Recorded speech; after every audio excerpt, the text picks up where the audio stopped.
All right. Hello, everyone. Welcome to our exercise coaching call for Monday, September 29th. Leann Vitale will be joining us soon. She is an Oh, there, I see a name there. I'm going to add spotlight of Leann and feel free to unmute. So these exercise coaching calls, Leann, I was just mentioning to everyone because we've got some new people on this call for the first time today. We've been doing them for all of September. Um, and they are to basically help with any barriers or limitations that may exist with exercise. So for some people, it's getting started with exercise. For some people, it's progressing their exercise. For some people, it's trying to do an exercise intensive. For some people, it's managing pain or other things that limit. So we basically take questions, discuss, I answer those questions.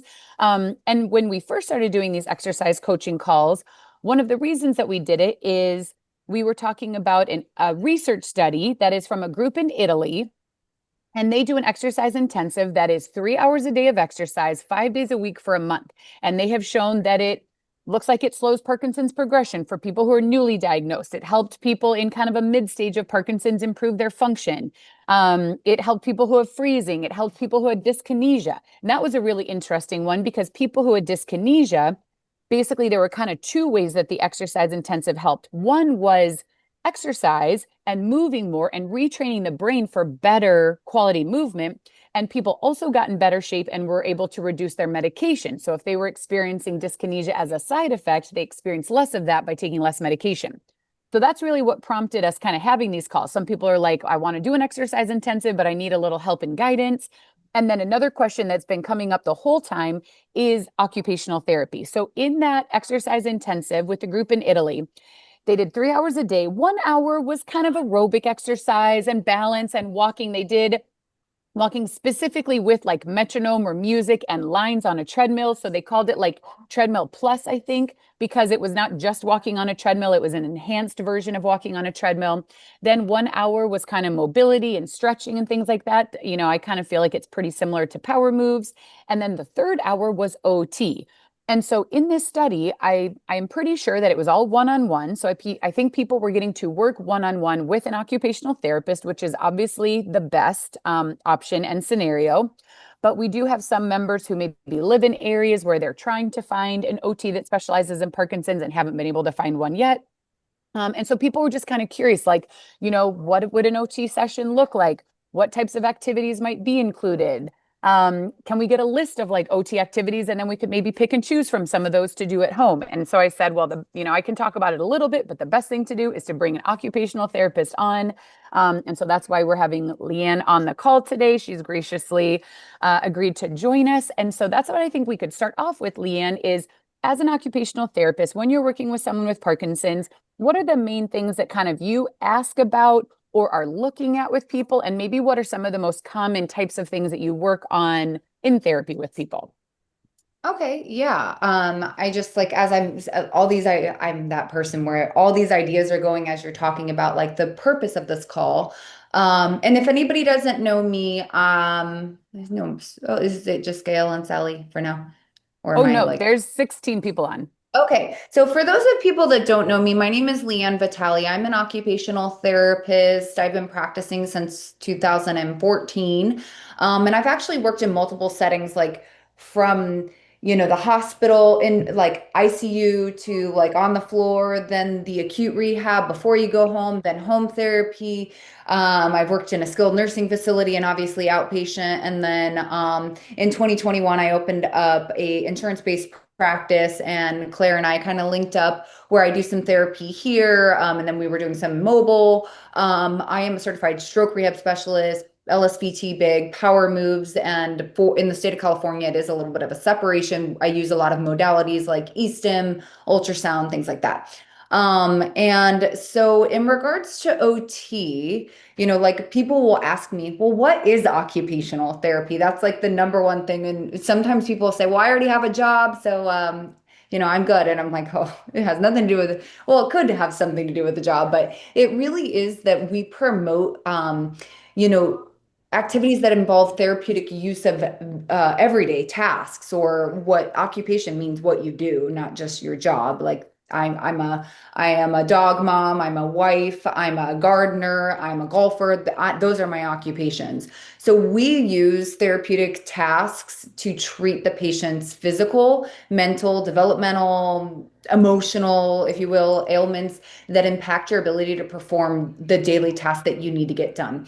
So basically, we help you improve your ability to get the things that you want done and need to do. And we usually, everybody's occupational, what we call profile, is different because we have to figure out what's important to you and what the things that you need to do and things that you like to do and things that keep you running. So that could be like taking care of yourself, taking care of animals, taking care of others, your work or your career, school, volunteering.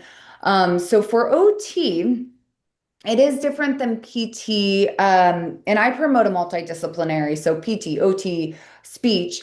It is different than PT because we are kind of looking through a different lens where we are promoting maybe for Parkinson's amplitude training and things like that, but we are addressing more specifically to the task that you want to improve. And PT obviously does a lot of wonderful things, and they are our buddies.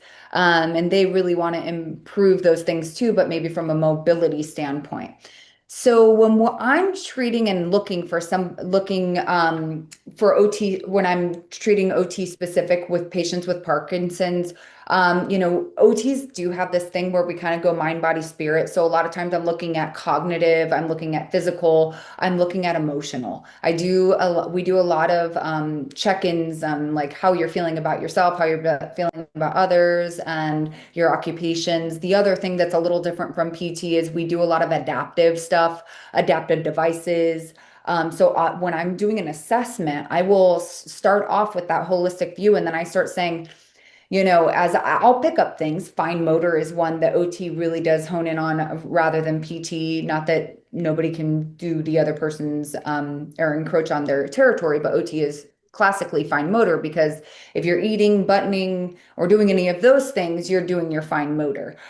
So OTs will do adaptive device recommendations or compensatory strategies, changing the way you do something so it's more efficient or safe.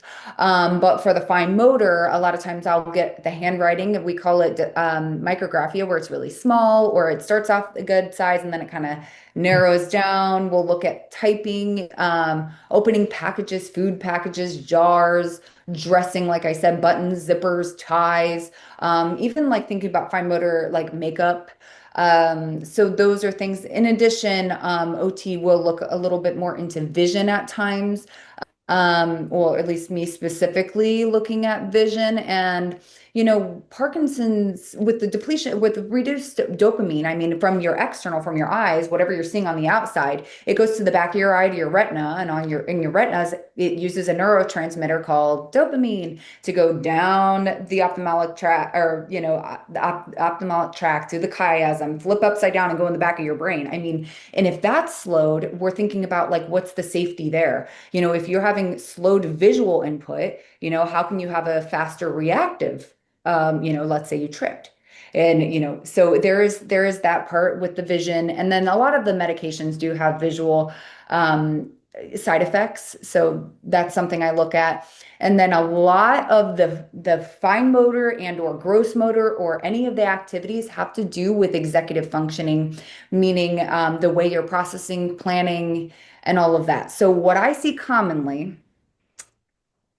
I'll have a lot of recurring people, but here's something that I hear all the time. All of a sudden I forgot, like I'm trying and I can't put my jacket on, or all of a sudden I can't dry with my towel. And I'm like, I bet you can. But it's simple as just recalibrating and trying it a few times and reminding you, do it big. After we do it once or twice in a session, people are like, oh no, I don't need to work on that anymore. I've got it. So there is a lot of those things that I see. So when, Claire's sitting there and talking about these intensive programs and the things that you want to do, it's like some of those things might get missed if you're only getting PT or you're only doing cardio or like, aerobic exercise, which those things are certainly shown to be proven to improve symptoms. However, if you're missing that component where you add it all together, so maybe your balance is improving, maybe your gait speed's improving, maybe you're getting your heart rate up and your symptoms are lessened, but then you're thinking, well, how do I apply this to a complex task? Well, I hear the TV, my husband asked me a question, I'm trying to cut with a knife, and then what is the deal here? So how can we improve our fine motor, our executive functioning, all the things that go into that? And I always love to talk about neuroplasticity and just thinking about the intensive in the movement and the perfection of the movements. The better you move and the more things you're willing to involve yourself in, and the better and more efficient it's going to help your neuroplasticity. And that just means that your brain is reorganizing information over the lifespan, and it's allowing your brain to adjust. And so a lot of what we do is retraining of the brain to kind of get you back on track or get you down a path that's safe and efficient. So I guess what else do I want to say? I wrote notes Yeah. in that one. I don't And just remember. to summarize a little bit, so you're saying like when someone comes in, you're basically asking them about their whole life. What's going well? What's not going well? And then you're looking at it both from a lens of exercise, but then really taking it more specifically into the task. And if people are doing amplitude training like power moves, making sure they understand how to utilize that for like taking it into more real life complex tasks and looking at not only the physical aspect of it, but the cognitive, the planning, the fine motor, the vision, because all of those are part of it. It's not just can you bend and straighten your arm, there's so much more to reaching and grabbing something. Um, so I would say like there are certain things that you look at, but I mean, it is every single person that comes in, it's different because the tasks that matter to them are different. There might be some things like dressing is a pretty common thing, like jackets. You said there's the flexibility of the shoulders and kind of the amplitude of it, amplitude. So there are some things that we see a lot of people mention, like, okay, this is challenging. So those might get worked on. Um, so yeah, let's see. So, in an ideal world, people would find an occupational therapist locally that they could work with who specializes in Parkinson's. But we know that not everyone has access to that in their area. An occupational therapist who doesn't specialize in Parkinson's, I'd still say is better than not working with one though. And if they are interested in learning, they will learn a lot from working with you, and you can guide them to resources, and then they'll become a better resource for other people in the future. Um, we do in our video library, we have some resources on fine motor dexterity, including a couple of videos that Leann has done and some that her student did. One in like handwriting. So, Leann, if you were trying to guide someone to maybe be able to work on some of this themselves at home, it would be for like someone to think about, okay, throughout the day, what are the things that are challenging to me, right? Yeah, so initially, I mean, I always say, what are the things that even because sometimes people will say, well, I mean, I can do everything. I'm like, okay, what's taking you too long? What do you wish you were faster at? So that's usually how I can get those little details. So I want everybody to think about that. I mean, as you go through your day or this week or whatever, thinking about, okay, what am I doing that I just wish was quicker, or that sometimes I have to ask for help for. So those things are usually where I get all the answers. So yeah. And then, one of the other things, if most of you are doing power moves, I am assuming, one thing that we hope. And if you're doing power moves, your challenge this week is while you're doing your power moves, no matter how big you're able to move, can you look at your arms? Are your elbows straight? Are you spreading your fingers, or do your hands look like this, right? Because the same thing that can happen with your posture, right? We're all very aware of that. And the old image that we used to see people with Parkinson's that was kind of more the stooped posture, which is not what we want to be. The same thing that happens with your posture because of your flexors happens with your hands, because your hands are much stronger this way than that way. And also all of this range that's available versus all the range that is limited here, right? And so I'll start to see this kind of thing. And then what the double-edged sword there is that when people start feeling like they can't do things as efficient or whatever, they start letting other people do it or whatever. And so then they start to get weaker and smaller and, all of these things. So if you can think about how big your hands are moving, that's kind of a tell as well. Mm. Okay, so we got a question through in the chat. Are there power moves for writing or fingers? Yes and no. I mean, for writing and fingers, I typically love to start with posture and I like to start with bigger range of motion. So if you were seeing me for handwriting, I would look at you. And if you're here, I notice that you don't have full range, right? So we're thinking about that pelvic tilt, pulling your shoulders back, pulling up tight, because now I have all this range in my shoulder. And then, if anybody has kids, you can think about when the kids start learning to write, they're like this with the marker, they're like, and then they get down onto, and then they're here, and then you see them doing this, and then it's down here, right? So a lot of times, if you are planning to write Christmas cards or whatever, and you want to do power moves before you're writing or typing, you want to get into that shoulder first. So you can even practice your power moves where you reach up and back and try to get some hyperextension. The other thing is obviously putting weight through your hands gives feedback to your brain. So the quadruped, or even if you're going to start writing, and you want to put weight through your hands and try to get into like a plank, anything you can do to get some weight through your hands. And then obviously we want to move big. So if you want to call a finger flick a power move, you can. It's power down and power up. I always say spread the thumb and the finger away from each other because that's going to open up the fingers. I want you to feel as if the palm of your hand is having a stretch, like the skin is stretching. So power down, power up, and you can hit all of it at the same time. Hit the shoulder, hit the elbows, hit the hands. So when you're doing your power downs, you can have nice strong fists where you feel it. And then when you come up, power up, straighten the arms, spread the fingers, and take a look at your hand. Is it big? The other thing that I do see that hinders your handwriting and other fine motor is this movement. It's called pronation and supination. There's two bones here, and in between is this really thin interossei tissue, and it loves to get really stuck. So you can't flip up and down. And that makes it really difficult for some of the handwriting or if you're serving something.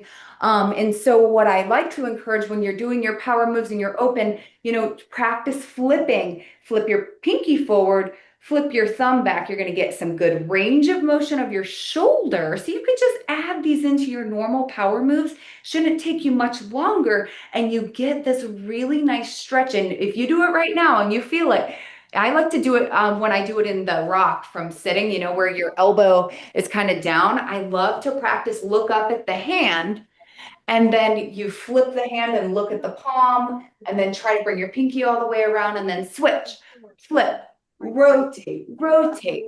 So yes, technically it's not power moves for hands, but I use it because I like to hit all the birds with the same stone.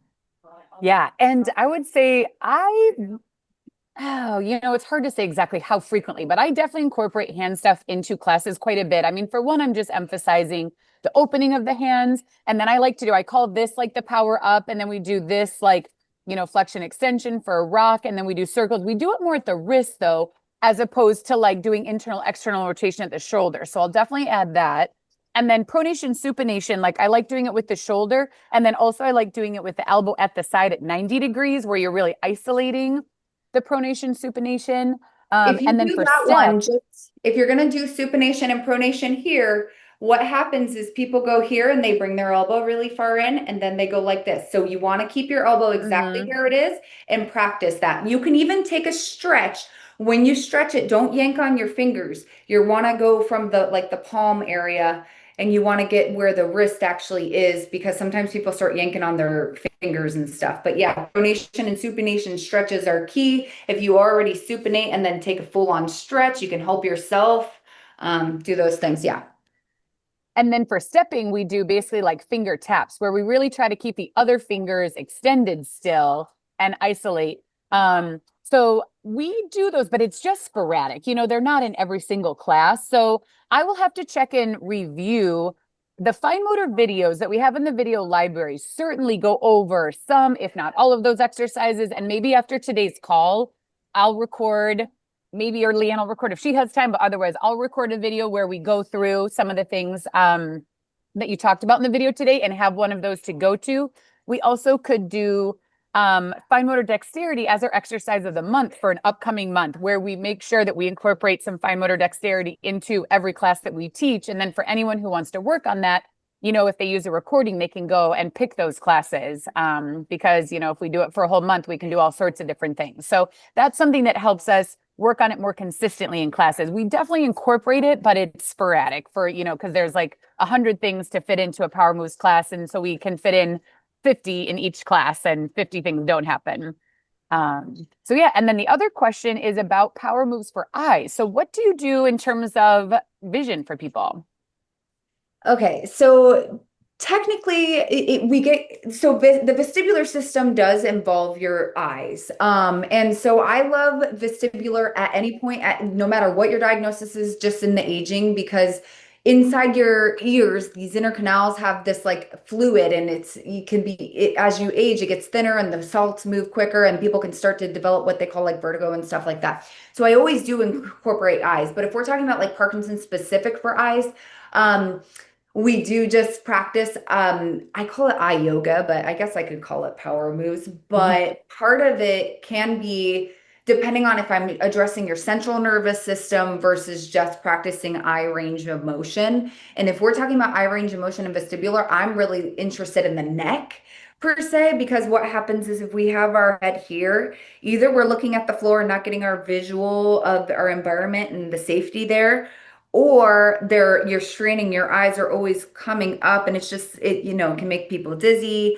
The other thing I see a lot is how sometimes Parkinson's will affect one side of the body a little bit more than the other, and so I'll kind of see this head tilt and makes one of the eyes a little bit higher, and that becomes your new norm. So if you're talking about having a really good posture and balance and your head's turned this way, and that's what your brain, aka it's also known as very, very great neuroplasticity through the visuals. I think like 70% of our input from the world comes from vision, depending on what your systems are. But if your head is tilted because you have rigidity on one side and one of your eyes is higher and your vision's looking like this, your brain will automatically, within a couple weeks, if that were the case, but over time for us, right? That it will start to say, this is upright. And then I'll do this to people's heads and they feel like they're falling over. So for the eyes, I mean, always, always in power moves, you can always do this. Turn your head to look at the limb that's moving. I know we always encourage that, but it's also for cervical. If we're talking about other things, like we're doing eye yoga because we're trying to improve our sleep hygiene. I know I'm getting off track here, but sleep hygiene is another part of what OTs do. And we work on central nervous system regulation, whether it's sympathetic, where it's your fight or flight, or your parasympathetic, where we're doing actual eye yoga so that we can relax. There's a couple things that I like to do for that. If anybody were ever interested, I'd be happy to talk about that as well. I just don't want to get too far off tangent. But for the eyes, yeah, the more you turn your head, the more you look towards your limbs, the more you're turning your head while you're walking. That's vision and vestibular all in one, but you definitely want to do that, because I see a lot of turning with the feet to answer somebody.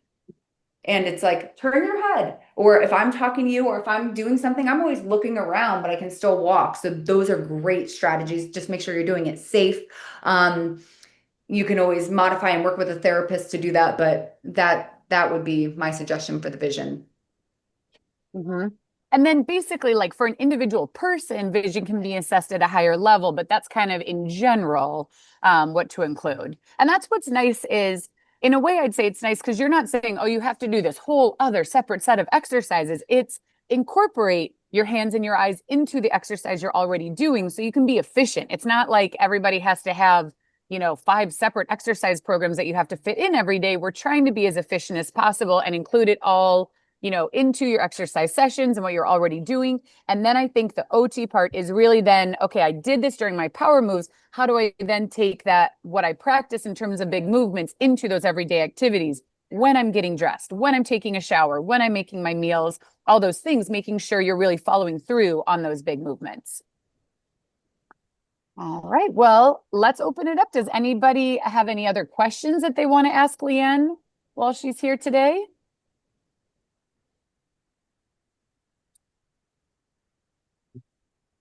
Let's see. So, question in the chat. I feel so focused on the essentials because it takes me so much longer. I used to do things like knitting or piano, but I think left hand, it says leg hand. I think it's left hand legs. Should I still be trying to do these activities? So, what would you say about, when people have like hobbies and things they like doing?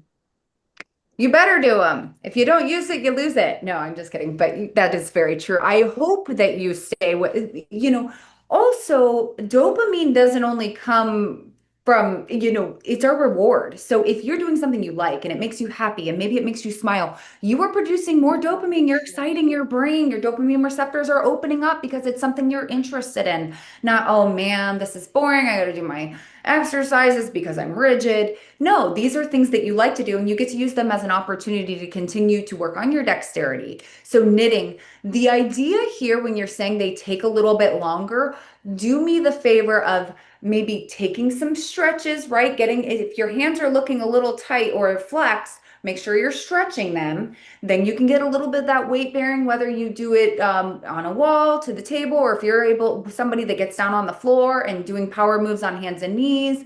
And then maybe hitting 10 nice big finger flicks.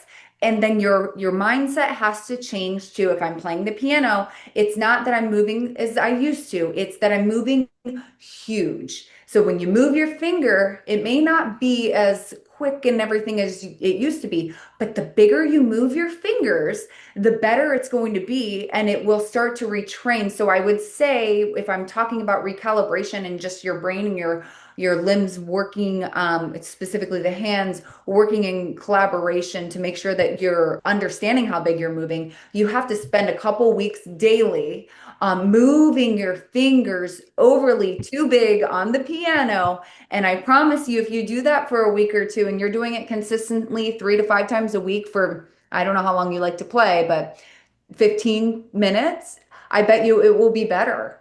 It's sometimes people say that they can't, that things look different or whatever, and then I show them and they're like, well, this is a piece of cake. This looks exactly the same way. So hopefully that could be integrated. And the bigger you move, and when you're knitting, even just getting into the bigger movements of the arms and stuff, as opposed to just being here.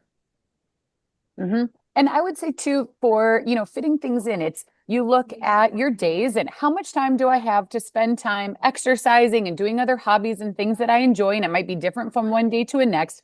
But those types of things like knitting or piano, like if you were trying to do an exercise intensive, that counts towards your 3 hours. If you were doing 3 hours, or if you're doing 2 hours, if you only have 1 hour to exercise, you might say, I'm going to do 30 minutes of a power moves class, and then I'm going to do some knitting or piano. And you just figure out how much time do I have, and then you fit in the things that are important to you. And that might mean a little bit less of one thing so that you can fit in the other thing. And that is okay, because we want, the variety is good, we want a mix of things, and we want the things that are really meaningful to you. So if you feel like, well, if I do a power moves class then I don't have time for anything else, I would totally encourage you to adjust the amount of time that you do the power moves class for, so that you have time for the other thing. Mhm. um, I can just add one thing, just as I'm thinking about the knitting and the piano and things like that. If you start off pretty good and then it starts to get small, you want to put it down, take a stretch. Okay. And then the other thing I'll just add, if you are doing things that you like and you're using them in your intensive, example, piano, and you are then starting to practice your executive functioning and motor planning. And if you start to strengthen that, I'm not saying you are freezing or your feet are getting stuck, but the stronger your executive functioning is, it's a tell of, if you're struggling with executive functioning, it's likely that you might start to have a little bit of fascination or the feet, or if some people freeze, and we work on executive functioning for freezing. So the more you exercise your brain, so it doesn't always have to be running on the treadmill, but if you're doing that to exercise your brain, it may carry over into some other things that you may not even realize. Mm-hmm.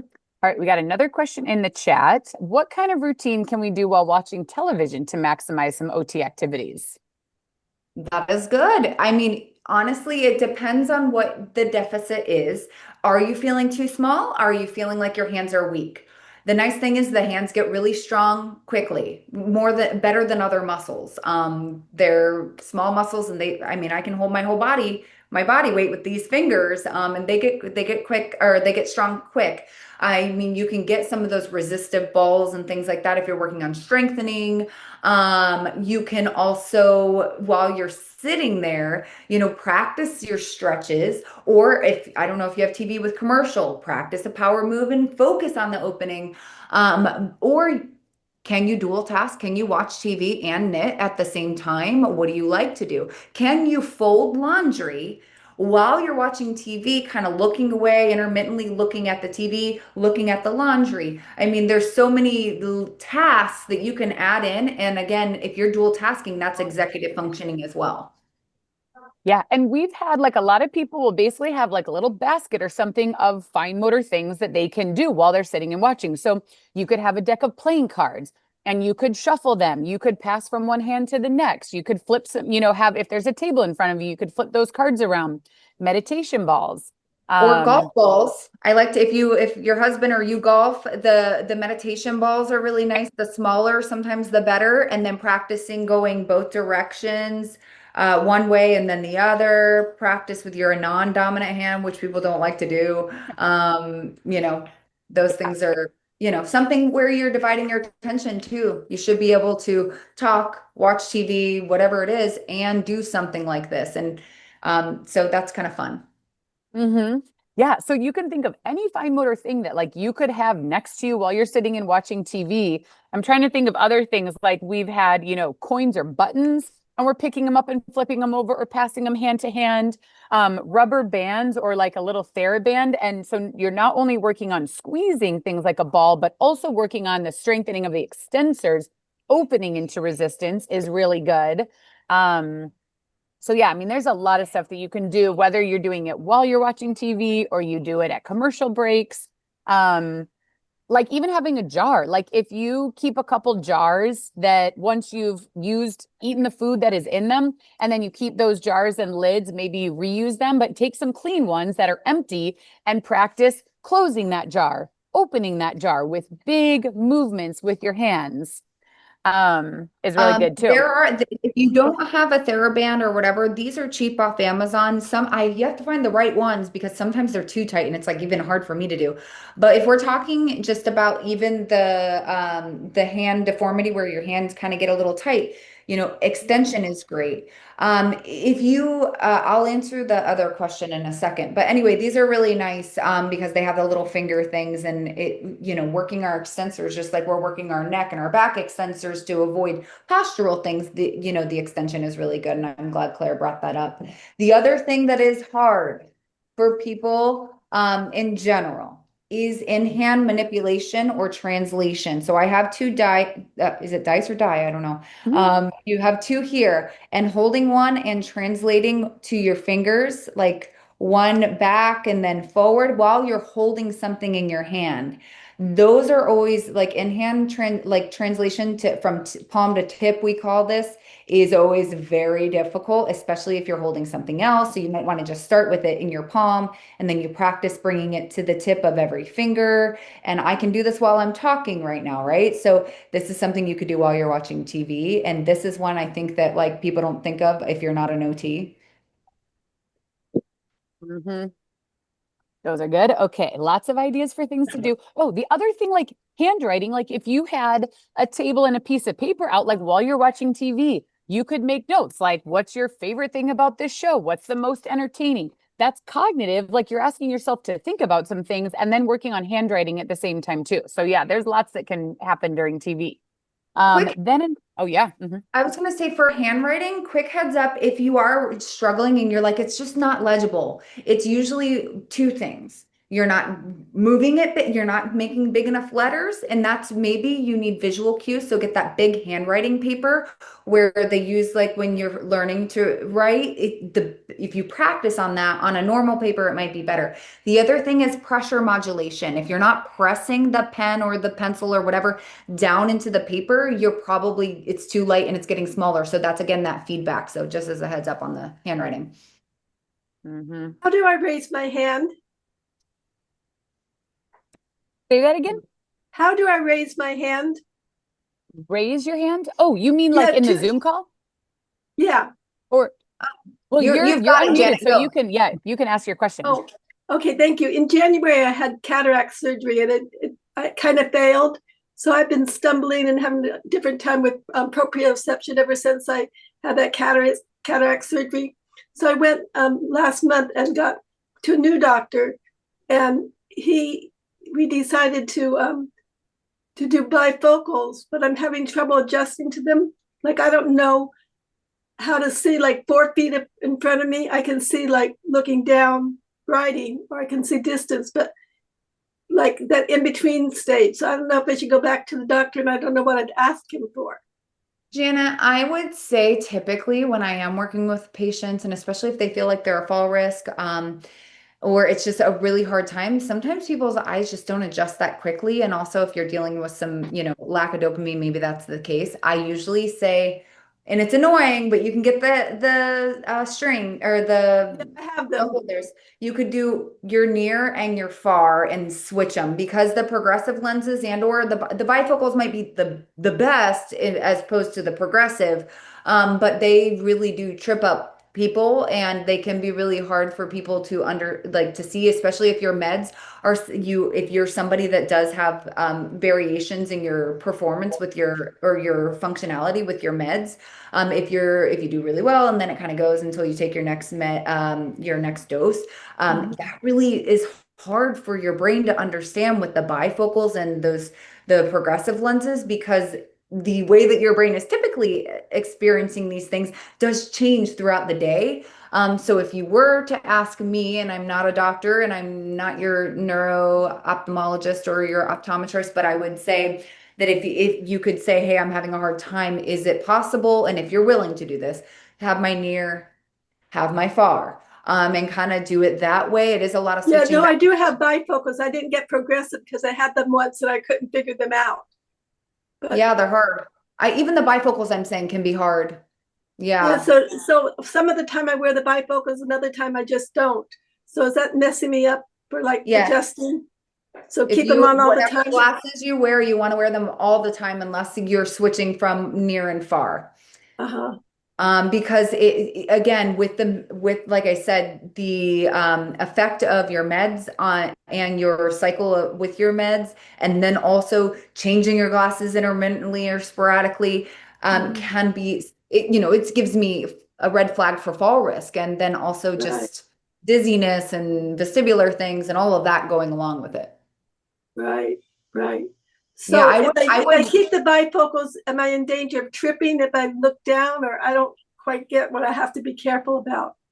yeah, especially as steps. So Yeah, yes, stepping on a flat surface might be okay, but steps, like how far does my foot have to go? How right, high do I have to pick up my foot to step on this? And people miscalculate that. And that's the fall risk, kind of thing. Stepping right. off a curb or stepping up onto a curb or something like that. So is it better to just go with readers and trust my eyes to do the rest? I mean, I'd have to do a full assessment on you, so I don't know. But Uh-huh. it just does depend on what I would see. But yeah, I would talk to your eye doctor and let them know that you are struggling and let them know that you also deal with this diagnosis and see if Yeah. they have any other suggestions. Okay, thank you. You're welcome. All right, then we got a question in the chat. In addition to speech therapy, can OT help with processing slowness and word finding? Yes. I hate to say it because Claire's on here, but OT is the best because we get to encroach on everybody's territory. I mean, for like speech, we have to be able to articulate the things I want to go to the bathroom, or for your job, you need to be able to speak or whatever. So we do work on those things. And so we do encroach a little bit on speech therapy and the processing and the slowness and the word finding. You would just add that into your normal sessions. But yes, that is something we do. Yeah, and I don't think it's a bad thing at all. To me, like speech, PT, OT, we all have the same goal of helping people function at their best. And we just all have slightly different backgrounds and skills that we're bringing to the table. But I think, like for you, if you ever are going to therapy, the more that it seems like there is overlap in the therapies, to me, that's a good thing. That Me means too. all your therapists know what's important to you. And you might feel like, well, PT isn't that different than OT. I don't really think it should feel that different. It should feel like we're all working towards the same goals. And then if you talk to the PT and OT, they would probably say, well, I'm doing this to focus on this, and I'm doing this to focus on this. And you're like, that's the same. And be like, okay, well, that's great then, because it should be the same to you. You shouldn't feel like you're working on totally different things with different therapies. Speech is a little bit more different than PT and OT are so movement based that I would say they have a little bit more overlap to them. But yeah, when it comes to speech and word finding and cognition, all the disciplines work on it in different ways. Mm-hmm. All right. Then another question. Have you seen a hand where it doesn't open? Um, so Rosa, I don't know if you want to, is that, let's see. I think it's DA. Okay. That's it. If you're able to scoot over, are you able to see Leann if you move across like the other people in the meeting? Rosa is on video and she's holding her hand, and this isn't an exact replication, but I can see her. Yeah, I've okay. got her. Yeah, and you can't open any further, right? That's it. It's the range. So part of this comes from, years of, the tightness. There are things we can do. Sometimes we'll use like moist tea, or we'll use like thermal ultrasound or something and work on stretching. For in regards to like, oh no, that was somebody else, but like a hand surgeon, you're going to have more problems trying to do a tendon release or something like that than, actual therapy. But yeah, you could attempt it and see, but it might take some time we always call it lengthen and strengthen. We're constantly wanting to lengthen the tissue and strengthen the opposing tissue. And it can be a process. And sometimes, depending on where you are in the progression, we have what we call contractures, which are not something we can, really improve, but sometimes you can gain skills that you didn't realize you had despite, some deformities or joint changes. Do you think it's helpful to like press it against a wall and try to straighten it? Or it depends. I wouldn't do that while you're cold too. Does it hurt to do that? sometimes, yeah. I would do, if you're going to be stretching, I love to use like after washing your hands or in a warm shower or something, heating up the tissue, around it, the proximal joints or the joints ahead of that, and then going into it.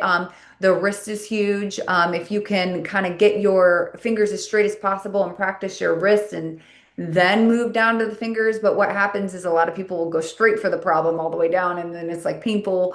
But if you can, I would say like something more gentle, like on the corner of a table, and just kind of like seeing if you can move your wrist while your fingers stay straight. Can you bend your fingers like this? Can you make a full fist? Yeah. Not really. So, yeah. Not So the other thing we do is we go the opposite direction. So not just starting at the shoulder, but we'll start at these, because all fingers other than the thumb have 3 joints. So we'll start stretching these individually, and then we'll move to have that stretched and stretch that one, and then kind of get them all stretching at the same time. But it is a little tedious because it's like bending this little joint, then adding that one. And, it does take a little bit of time, but that might be an option. But I would do some type of thermal aspect before that so that you can heat up the tissue. the warm water, something like that. But that's a good one I'd say to do. Anything that feels tedious is a good thing to do if you're watching TV or something, that you're sitting there and you're getting some reps in, moving those body parts, and maybe you write down here's the list of things I want to do while I'm sitting here. But I feel like it's worth anything that you want to improve. It's worth giving it like a few weeks to maybe a month and say, okay, if I dedicated some time on most days to stretching things out, getting them warm and then stretching them out, and give it a period of time. And if I feel like it's getting better, it feels better, I have better range of motion, then keep going. If it feels like you put time and effort in and it doesn't really feel like it makes any difference, I mean, if you haven't worked with a therapist, for sure, working with a therapist is going to be different than just trying to figure it out on your own. But if you give it a good effort and it just doesn't feel like it's changing a lot, then you get to decide, is this something that I want to spend time on or not? It's always your choice for everything. Like as a therapist, I believe that pretty much anything can get better, but it takes time and practice. So then you basically decide, how much time do I have? What is important to me? What do I actually want to practice and spend time on? Along the same lines, Leann, for the striatal hand, I know Gay had emailed me and I had asked you about it before. For one, what is striatal hand? It's this, Essentially that, the like that limited range of motion. and the tightness, like the rigidity pulls, and pulls, and it just kind of hits you distally more. It's I love to like explain it because people always know about the posture, but I try to like I explained before, like our hands are going to, if we even go back to in utero, we are in fetal position. So those muscles are bigger. They have different like muscle fibers, or they're different types of tissue. And so if we're working on, avoiding that, if you start, that's why I'm always saying, if you start to notice your hand like this, you better start moving way bigger, because we don't want you to develop any of these hand things. So even working on like extension of the proximal joints and things like that, weight bearing, getting them straight, and making sure, even if you can get it straight, can you now add the wrist? That's a big part of it. And then doing it, getting it with the elbow and all the way up. But yeah, so technically people will kind of get here, and it's kind of this thing, and a lot of people, I always see it, and this might just be me, I don't quote me, but like people that have tremors will get this a little bit more, because you'll see this type of thing, and it's always like down at this, if I were standing, you see this kind of thing, and the forearm gets so tight if you have one of those little hand tremors where it kind of pulls in from the wrist. And so then it comes from like the tightness of these muscles, because the muscles in your hand, there are more extrinsic, which we say from the below, starting before the wrist, than intrinsic, which are some of the smaller muscles in the hand. But those muscles start here. This is their attachment site. And here is all your flexors. And so all of the muscles that flex your hand come from here. And so you want to really, that's why I'm always about the forearm as well. Like And even stretching. like the elbow, like keeping the elbow flexible is going to help keep the hand flexible. So with basically striatal hand, it's basically the same thing you were talking about, of getting the hands warm with some movement or some warm water, so that they're warmed up and it's easier to do some stretching and movement. And that basically you want to stretch out what is tight, strengthen on the other side. And A lot of OT. preventative. The problem with these is like you really have to be aware of these things. And I wish that like everybody would have had like this. I feel like there's so many great providers now, or maybe it's just our area, but like people should be addressing these things, and everybody with Parkinson's should see every discipline, even if you don't feel like you're having any issues, just to have a baseline and or see if they catch something. Because if I ask you to do power moves and I see a bent elbow and a hand like this, you better believe I'm on it. This is like the first thing I'm looking at. Forget about bending forward. I'm looking at like, okay, why can't you straighten your elbow? Why can't you straighten your elbow and open your hand and spread your fingers apart? Like those things you really want to be preventative. And when they're talking about like these hand deformities, when they're saying seeing a surgeon, they are basically thinking about doing a tendon release, or a tendon release with a pull of a tendon from somewhere else and adding it to it to give you range. And usually they'll only do like these fingers. They don't mind these. These are there for surface area, but these are your dexterity fingers. So you can do anything with these ones. So they'll do like, but depending on your age and what your symptoms look like and all of that, doing a hand and wrist and arm surgery might be tough and detrimental depending on what they're doing now. I actually haven't been in hand therapy in a long time, but yeah. Yeah, and it probably depends on, which hand is it, your dominant versus non-dominant hand.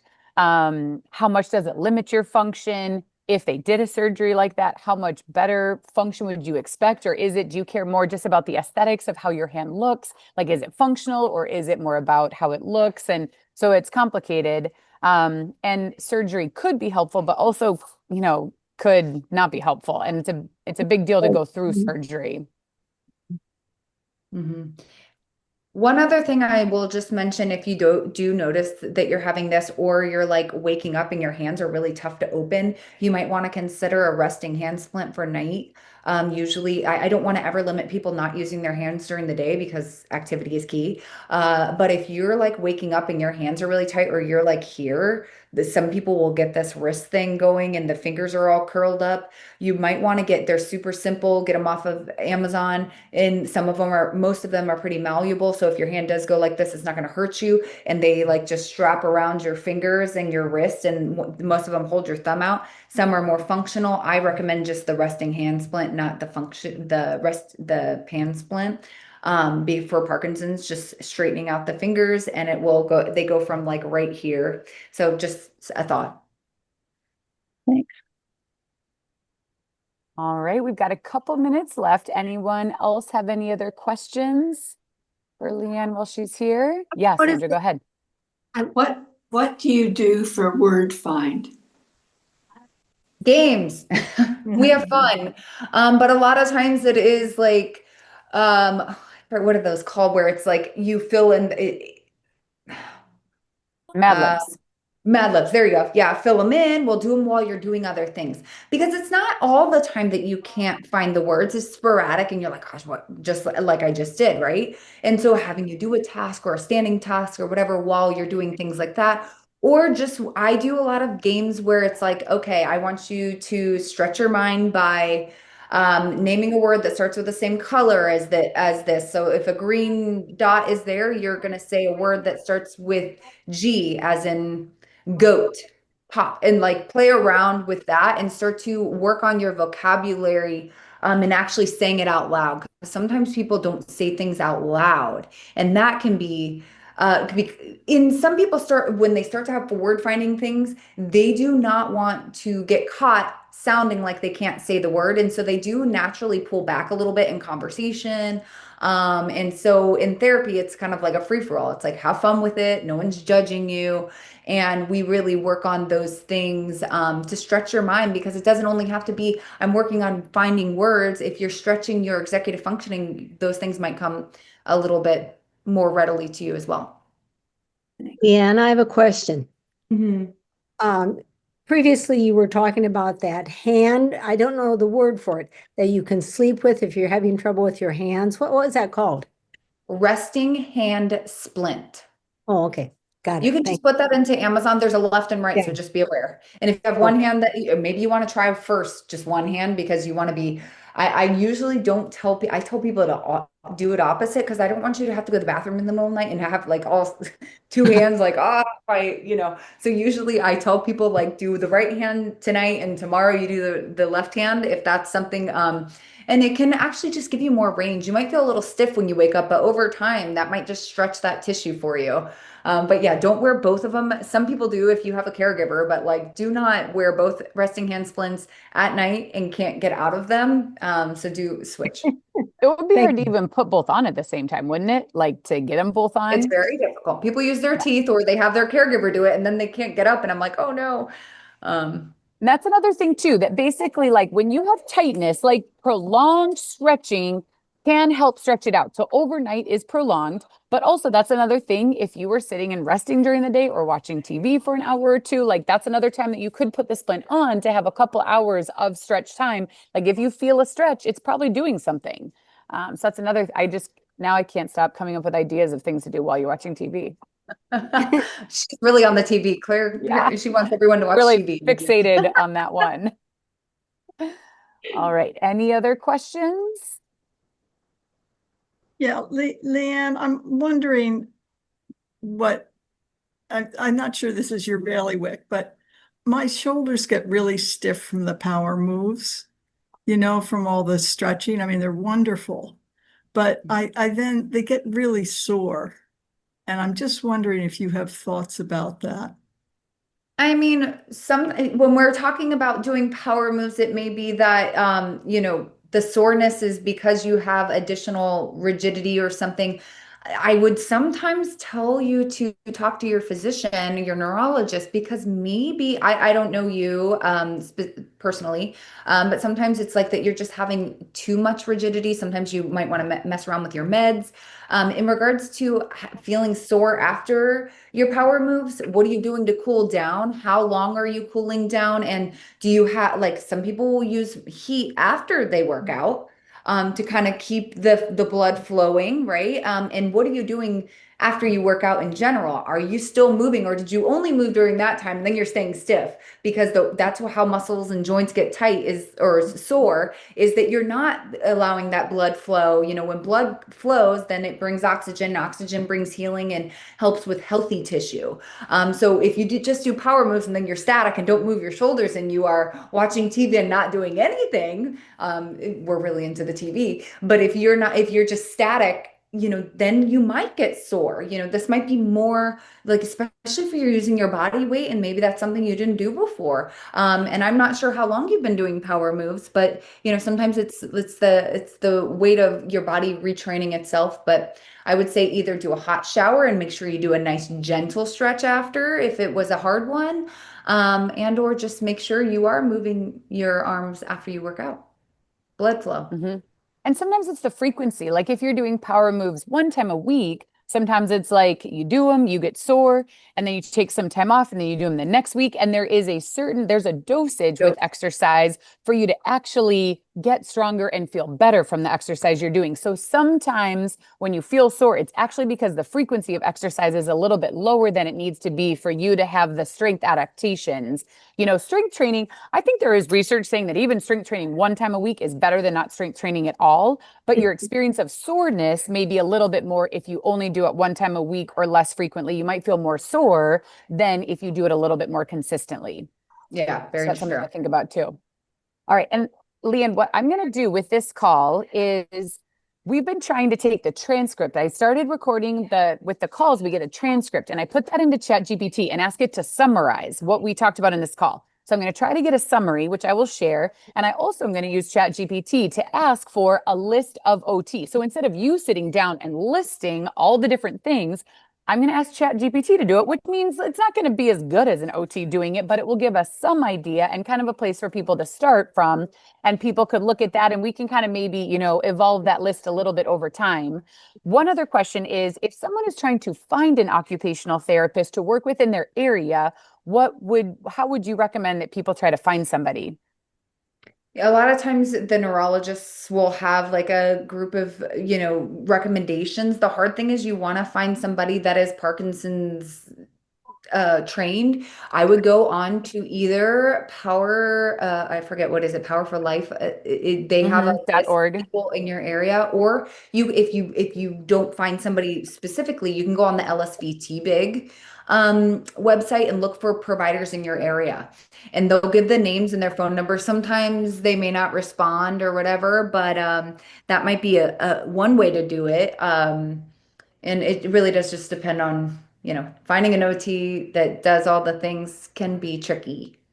Yeah. But yeah, Power Power for Life and LSVT Big are probably some of the best places to find someone. And yeah, so thank you so much, Leann, for joining us today. That was super Thank helpful and you. people got to ask a lot of questions. Sonia, I see your question about sleep, and we will have to table that and talk about that another time. But that is another topic. So we'll see. Maybe Leann will be able to be a guest for some future calls that we have here. I'll talk to her about that and what might work because it's great to have another perspective on all the topics that we're talking about. So thank you to everyone for coming and joining this call today. Thank you so much, Leann. And we'll be back next week for another kind of regular coaching call with just me, no special guest. But I will have hopefully have the transcript and things written up and a list of some things to think about for OT by then. And I might run that list by Leann, not ask her to make a whole list, but like editing a list sometimes is better than generating an entire list. So I'll run that by you and see what you think. For All sure. right. All right. Nice Thank you, nice to everybody. chat with you all. Thank you. Have a good day.